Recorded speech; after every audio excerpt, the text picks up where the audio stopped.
Hi friends, சிக்கனில் ஒரு recipe பண்ணியிருக்கேன். ஸோ சிக்கனில் வந்து அப்பா எவ்வளோ வேணாலும் பண்ணலாம். நமக்கு என்னென்ன மசாலா போட்டு எப்படி எப்படிலாம் ரெடி பண்ணணுமோ அந்த மாதிரி பண்ணிக்கலாம். ஆனால் இதுக்கெல்லாம் வந்து ஒரு ரெசிபி புதுசாக பண்ணுறதுக்கு பேர் தான் என்ன வைக்கிறதுன்னு தெரியல. இந்த ரெசிபிக்கு நீங்களே ஒரு பேர் வச்சு கமெண்டில் ஷேர் பண்ணுங்கள். ஸோ இந்த ரெசிபி எப்படி பண்ணேங்கிறத சொல்லலாமா?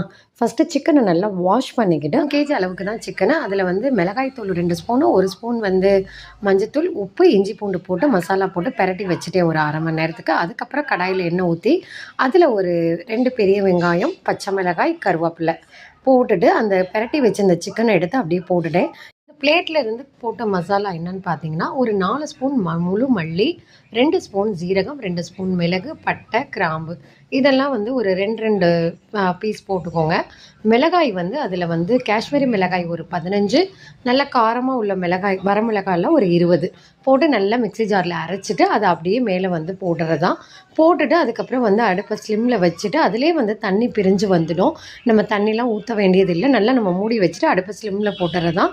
இந்த மாதிரி சூப்பரான ஒரு சிக்கன் ரோஸ்ட்டு ரெடி ஆகிடும். இந்த மாதிரி ட்ரை பண்ணி பாருங்கள்.